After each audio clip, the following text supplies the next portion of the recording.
Assalamualaikum warahmatullahi wabarakatuh.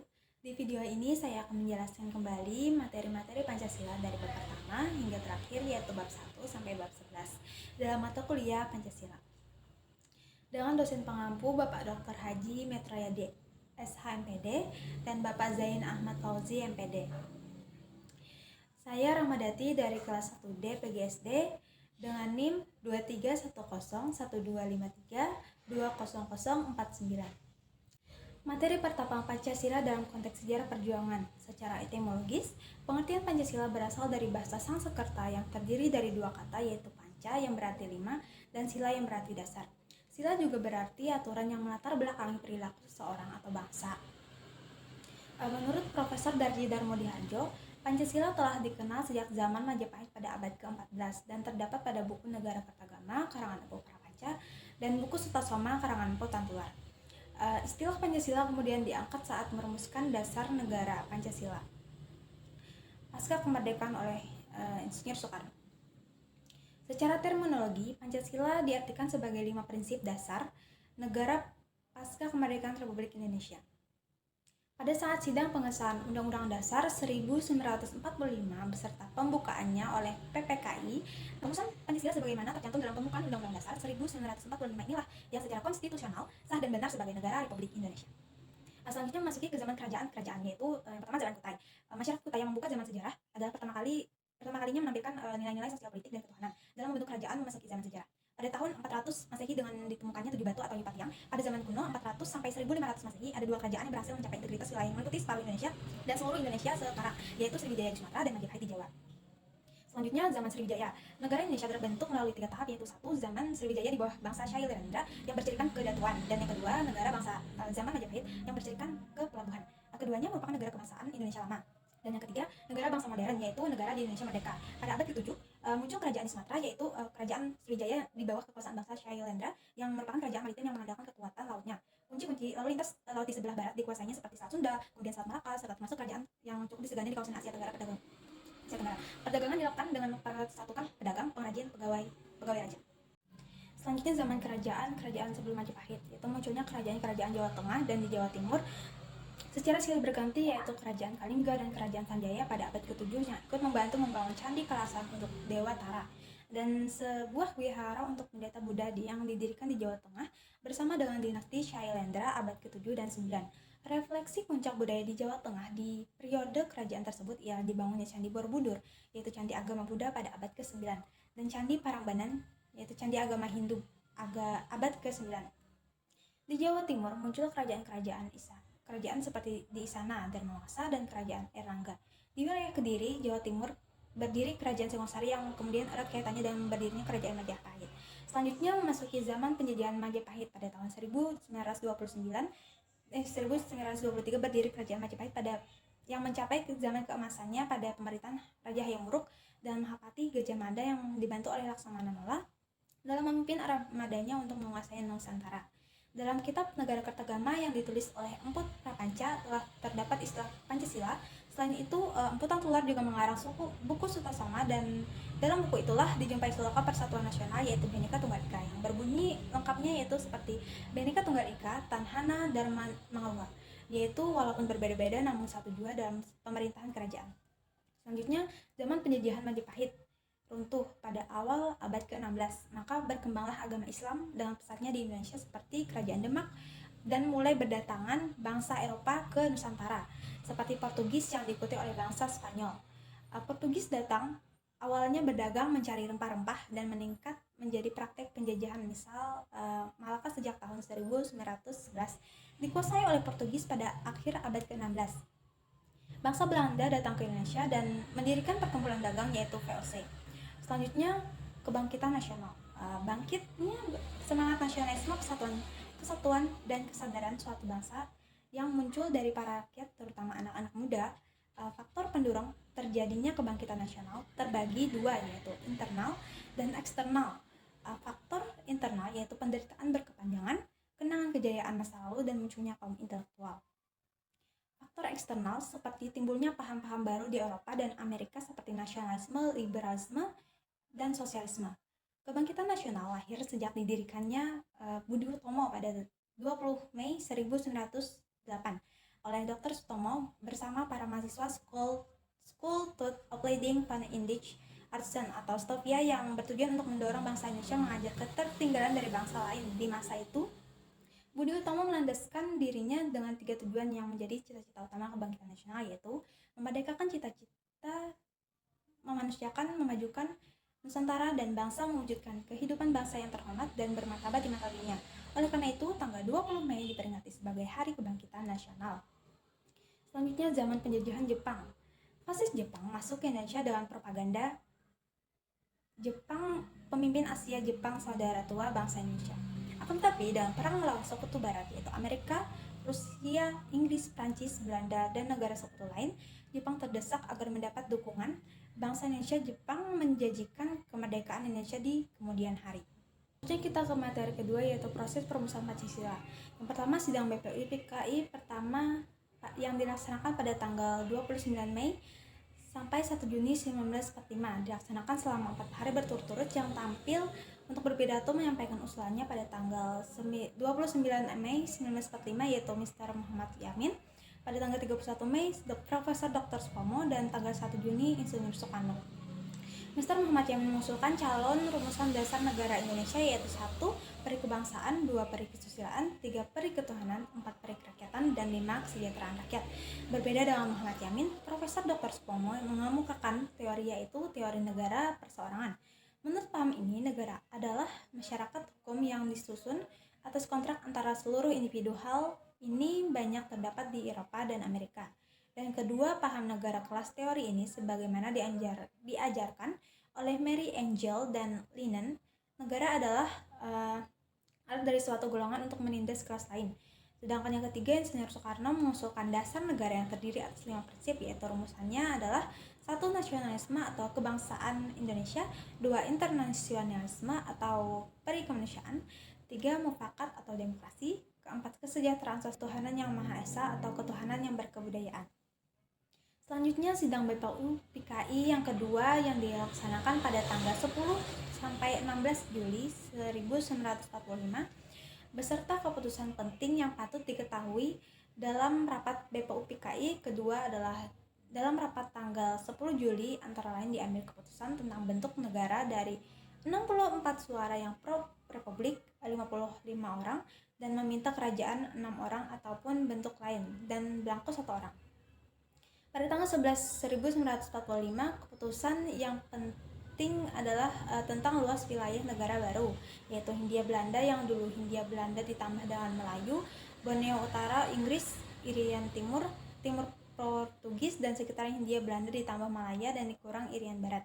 Keputusannya adalah untuk membentuk panitia kecil, yaitu panitia perancang Undang-Undang Dasar yang diketuai oleh Insinyur Soekarno, panitia ekonomi dan keuangan yang diketuai oleh Dr. Anies Muhammad. Peristiwa menjelang proklamasi kemerdekaan 1945 dan sidang PPKI, kekalahan Jepang terhadap sekutu dengan ditanda tanganinya perjanjian Potsdam, maka secara resmi Jepang menyerahkan kekuasaan pada sekutu. Dengan demikian, di Indonesia terjadi kekosongan. Kesempatan ini dimanfaatkan untuk memproklamasikan kemerdekaan. Golongan muda mengadakan rapat di salah satu ruang Lembaga Bakteriologi di Pegangsaan Timur, Jakarta, tanggal 15 Agustus 1945, pukul 20.30. Rapat yang dipimpin oleh Khairul Saleh menghasilkan keputusan yang menegaskan bahwa kemerdekaan Indonesia adalah hak. Di tempat kediaman Maida, Jalan Imam Bonjol nomor 1, Jakarta, teks proklamasi ditulis Soekarno. Setelah seorang pemuda mengusulkan agar Soekarno-Hatta menandatangani atas nama bangsa Indonesia. Unsur ini diterima dengan suara bulat. Selanjutnya, Soekarno meminta kepada Sayyid Temenik untuk menuliskan naskahnya. Langkah yang dilakukan oleh PPKI dalam rangka menyempurnakan Indonesia sebagai negara dengan pemerintahan yang sah, tanggal 18 Agustus 1945 mengesahkan dan menetapkan Undang-Undang Dasar Republik Indonesia, memilih presiden dan wakil presiden, membentuk Komite Nasional sebagai lembaga legislatifnya. Tanggal 19 Agustus 1945 pembagian wilayah Indonesia, pembentukan Komite Nasional, dan pembentukan 13 kementerian. Tanggal 22 Agustus 1945 pembentukan Komite Nasional dan Keamanan. Setelah proklamasi kemerdekaan 17 Agustus 1945 Indonesia masih menghadapi kekuatan sekutu yang berupaya untuk menanamkan kembali kekuasaan Belanda di Indonesia, yaitu memaksa untuk mengakui Nietzsche atau Netherlands in the Civil Administration. Untuk melawan, Indonesia mengeluarkan 3 maklumat, yaitu maklumat Wakil Presiden nomor 10 tanggal 16 Oktober 1945, yaitu menghentikan kekuasaan luar biasa dari presiden sebelum batas waktunya. Waktu pemerintah Maklumat pemerintah tanggal 3 November 1945, yaitu pembentukan partai politik sebanyak-banyaknya oleh rakyat, dan yang 3 maklumat pemerintah tanggal 14 November, yaitu mengubah sistem kabinet presidensial menjadi kabinet parlementer. Selanjutnya, setelah kemerdekaan reformasi, Indonesia mengacu pada era politik Indonesia pasca pengunduran diri Soeharto sebagai presiden tahun 1998.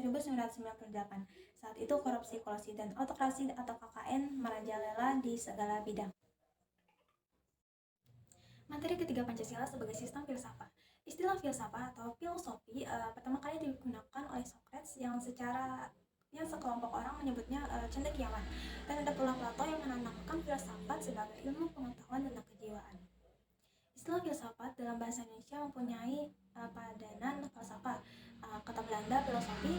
Istilah filsafat pada mulanya merupakan suatu istilah yang secara umum digunakan untuk menyebutkan usaha ke arah keutamaan mental.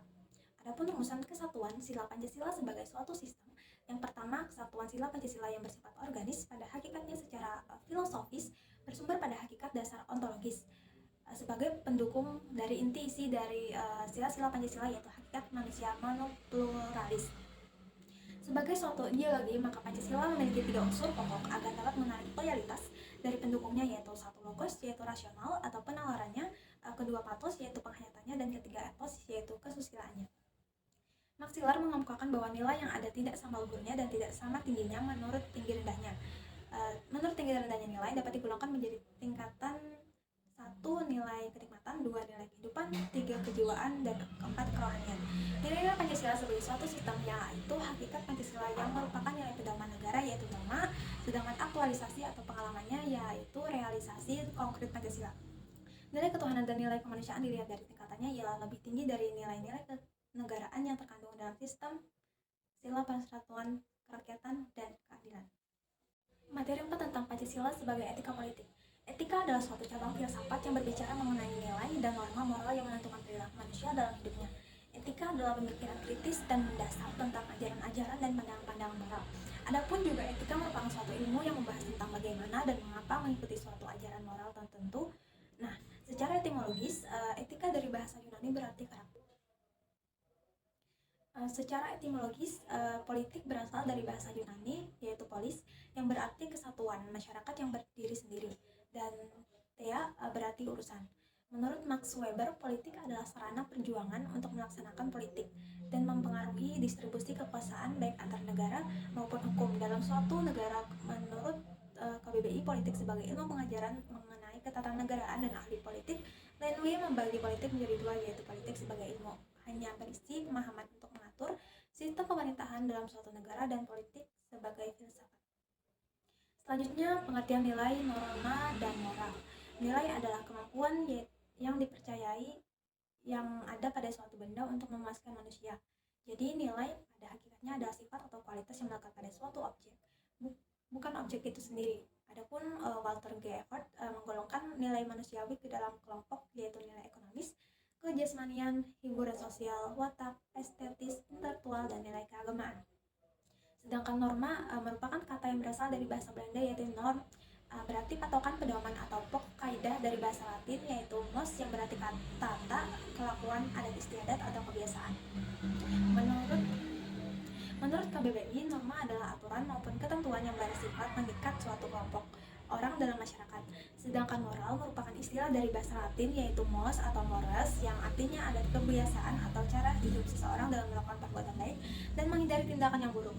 Moral adalah hasil ciptaan manusia yang dihasilkan melalui kebudayaan dan agama. Etika politik berkaitan dengan norma moral, yaitu norma. Etika politik berkaitan dengan moral, yaitu norma. Untuk mengukur benar salahnya tindakan manusia sebagai manusia, fungsi etika politik terbatas pada penyediaan alat teoritis untuk mempertanyakan serta menjelaskan legitimasi politik secara bertanggung jawab, secara rasional, objektif, dan argumentatif. Hukum dan kekuasaan negara merupakan pembahasan utama etika politik. Hukum sebagai penata negara yang normatif, jadi etika politik membahas hukum dan kekuasaan. Selanjutnya, materi 5 Pancasila sebagai ideologi nasional. Pengertian asal mula Pancasila terbagi dua, yaitu secara langsung dan tidak langsung. Asal mula yang langsung tentang Pancasila adalah asal mula yang langsung terjadinya Pancasila sebagai dasar filsafat negara, yaitu asal mula yang sesudah dan menjelang proklamasi kemerdekaan, yaitu sejak dirumuskan oleh para pendiri negara, sejak sidang PPUPKI pertama Panitia 9, sidang PPUPKI kedua, serta sidang PPKI sampai pengesahannya. Sedangkan asal mula yang tidak langsung adalah asal mula sebelum proklamasi kemerdekaan, yang dicirikan dengan satu unsur Pancasila sebelum secara langsung dirumuskan nilainya, yaitu nilai ketuhanan, kemanusiaan, persatuan, kerakyatan, dan keadilan. Adanya kedua nilai terkandung dalam pandangan hidup masyarakat Indonesia sebelum membentuk negara, nilai adat istiadat, kebudayaan, serta religius. Dan yang ketiga, dapat ditemukan asal mula tidak langsung Pancasila pada akhirnya bangsa Indonesia itu sendiri. Kedudukan dan fungsi Pancasila ada tiga, yaitu Pancasila sebagai pandangan hidup bangsa atau ideologi bangsa, dan kedua, Pancasila sebagai dasar negara yang mana sumber dari segala sumber hukum Indonesia, dan yang ketiga, Pancasila sebagai ideologi bangsa dan negara. Pancasila sebagai ideologi bangsa dan negara terdapat istilah ideologi terbuka dan ideologi tertutup. Ideologi terbuka adalah ideologi yang dapat berinteraksi dengan perkembangan zaman, atau dapat pula diartikan ideologi tertutup adalah suatu sistem pemikiran tertutup dan sifatnya mutlak, dengan ciri yaitu bukan merupakan cita-cita yang sudah hidup dalam masyarakat, melainkan cita-cita sebuah kelompok yang digunakan sebagai dasar negara untuk mengubah masyarakat. Ideologi tertutup cenderung cepat berusaha menguasai bidang informasi dan pendidikan, di mana kedua bidang tersebut merupakan sarana efektif untuk mempengaruhi perilaku masyarakat. Sedangkan Pancasila sebagai ideologi terbuka dimaksudkan bahwa ideologi Pancasila adalah bersifat aktual, dinamis, antisipatif, dan senantiasa mampu menyesuaikan dengan perkembangan zaman. Selanjutnya, materi 6 mengenai makna ideologi bagi bangsa dan negara. Dalam Pancasila terdapat makna dasar yang diakui sebagai paduan dalam mengelola negara dan masyarakat. Pancasila bukan hanya perseorangan, melainkan juga organisasi termasuk negara. Tujuan ideologi Pancasila yaitu mewujudkan keadilan sosial bagi seluruh rakyat Indonesia, mempertahankan persatuan dan kesatuan bangsa, menghargai dan menghormati keberagaman budaya, agama, etnis di Indonesia, dan menjamin kedaulatan bangsa Indonesia dalam segala aspek kehidupan. Pancasila sebagai ideologi yang reformatif, dinamis, dan terbuka. Pancasila sebagai ideologi yang reformatif mencerminkan semangat perubahan dan reformasi dalam masyarakat. Pancasila berperan penting dalam memahami perubahan dan perbaikan di masyarakat. Sedangkan Pancasila sebagai ideologi yang dinamis, yaitu konsep yang terus berubah dan beradaptasi dengan perubahan zaman, tidak bersifat statis, tetapi dapat menyesuaikan diri dengan perkembangan sosial, ekonomi, politik, dan budaya. Serta Pancasila sebagai ideologi terbuka, yaitu mencerminkan sifat inklusifnya, yang berarti Pancasila mengakui keberagaman budaya, agama, pandangan politik, dan ideologi yang ada di dalam masyarakat. Pancasila sebagai ideologi yang reformatif, dinamis, dan terbuka telah memainkan peran penting dalam pembentukan identitas nasional Indonesia dan mengatasi berbagai tantangan yang dihadapi oleh negara tersebut selama berabad-abad. Paham negara persatuan Indonesia dijalankan dalam penjelasan resmi pembukaan Undang-Undang Dasar Negara Republik Indonesia pada tahun 1945 yang termuat dalam Berita Republik Indonesia tahun kedua nomor 7 bahwa mendirikan negara Indonesia menggunakan aliran pengertian negara persatuan, yaitu negara yang mengatasi segala paham golongan dan memahami perseorangan. Maka negara Indonesia adalah negara yang berdasarkan asas kekeluargaan, tolong menolong, atau dengan dasar keadilan sosial. Negara kesatuan adalah negara satu rakyat, satu wilayah, dan tidak terbagi-bagi. Misalnya seperti negara serikat, suatu pemerintahan satu tertib hukum, yaitu tertib hukum nasional, satu bahasa, satu bangsa, yaitu Indonesia. Materi selanjutnya ialah Pancasila dalam konteks ketatanegaraan. Pancasila adalah sumber hukum materi, oleh karena itu, setiap isi dari peraturan perundang-undangan tidak boleh bertentangan dengannya. Jika bertentangan, maka akan dicabut. Gagasan pokok yang terkandung dalam Pancasila adalah cita-cita hukum bangsa Indonesia yang merupakan dasar negara yang mendasari hukum yang tertuang dalam pembukaan Undang-Undang Dasar 1945. Gagasan utamanya adalah negara yang melindungi segenap bangsa Indonesia dan seluruh tumpah darah Indonesia atas dasar persatuan dengan mewujudkan keadilan sosial bagi seluruh rakyat Indonesia. Gagasan kedua, hendaknya mewujudkan keadilan sosial bagi seluruh rakyat. Dan gagasan ketiga, yaitu negara berkedaulatan rakyat berdasarkan atas kerakyatan dan permusyawaratan perwakilan. Yang terakhir, gagasan keempat, yaitu negara berdasarkan ketuhanan yang Maha Esa menurut dasar kemanusiaan yang adil dan beradab. Isi Undang-Undang Dasar 1945 dibagi menjadi dua bagian. Yang pertama, pembukaan Undang-Undang Dasar 1945 yang terdiri dari 4 alinea. Alinea terakhir memuat dasar negara Pancasila. Yang kedua, pasal-pasal Undang-Undang Dasar 1945 yang terdiri dari 20 bab, 7 lebih pasal, 3 pasal peralihan, dan 2 pasal tambahan. Dengan dicantumkannya Pancasila di dalam pembukaan Undang-Undang Dasar 1945, maka Pancasila berkedudukan sebagai norma objektif. Materi selanjutnya yaitu tentang konstitusi dalam Undang-Undang Dasar 1945. Konstitusi berasal dari bahasa Inggris constitution atau dari bahasa Belanda konstituti. Pengertian konstitusi dalam praktek ketatanegaraan umumnya dapat mempunyai arti lebih luas dari Undang-Undang Dasar atau sama dengan pengertian Undang-Undang Dasar. Demokrasi Indonesia berdasarkan pada rakyat sebagai asal mula kekuasaan negara dan sekaligus sebagai tujuan kekuasaan negara. Secara umum, sistem pemerintahan yang demokratis senantiasa mengandung unsur paling penting dan mendasar, yaitu keterlibatan warga negara pada putusan politik, persamaan ditentukan di antara warga negara, sistem perwakilan, dan mayoritas, kedudukan di tangan rakyat, yang terdapat pada pasal 1 ayat 2 Undang-Undang Dasar 1945. Selanjutnya materi 9, lembaga negara menurut Undang-Undang Dasar 1945. Ada beberapa lembaga negara diantaranya yaitu 1. Majelis Permusyawaratan Rakyat merupakan gabungan antara anggota DPR dan DPD yang dipilih oleh rakyat melalui proses pemilu. 2. Dewan Perwakilan Rakyat berasal dari partai politik yang dipilih rakyat melalui pemilu dan bertempat di tingkat pusat. Yang ketiga, Presiden. Sebelum amandemen, Presiden dipilih DPR dan setelah amandemen dipilih oleh rakyat. Melalui pemilu menjabat selama 5 tahun dan dapat dipilih kembali hanya 1 kali jabatan selanjutnya. Keempat, Dewan Perwakilan Agung. Dibentuk pertama kali pada 25 September 1945 merupakan lembaga penasihat Presiden. Yang kelima, Mahkamah Agung, yaitu pemegang kekuasaan kehakiman tertinggi di semua lingkungan peradilan. Lembaga MA diketuai oleh Hakim Agung yang dibantu para hakim lainnya. Hakim Agung diusulkan oleh DPR berasal dari usulan Komisi Yudisial. Yang keenam, Badan Pemeriksa Keuangan, yaitu lembaga negara yang memegang kekuasaan di bidang auditor dan bertugas mengelola keuangan negara. Struktur organisasi lembaga negara sebelum dan sesudah amandemen. Untuk struktur organisasi lembaga negara sebelum amandemen yaitu terdapat MPR di posisi pertama sebagai lembaga tertinggi negara yang diberi kekuasaan, dan dilanjutkan di bawahnya DPR, Presiden, MA, BPK, dan DPA. Sedangkan lembaga negara sesudah amandemen yaitu MPR menjadi sejajar dengan lembaga negara lainnya yaitu seperti Presiden, DPR, DPD, BPK, MA, dan MK, dan KY. Tugas dan wewenang lembaga negara yang pertama yaitu lembaga negara legislatif di Indonesia seperti MPR, DPR, dan DPD. Berdasarkan pasal 3 ayat 1 Undang-Undang Dasar 1945, MPR bertugas dan berwenang mengubah dan menetapkan undang-undang, melantik presiden dan wakil presiden, serta memberhentikan presiden dan wakil presiden. Tugas dan wewenang DPR yaitu membentuk perundang-undangan yang dibahas bersama presiden, memberikan persetujuan peraturan daerah pengganti undang-undang, menetapkan APBN, serta memilih anggota BPK, dan lain-lain.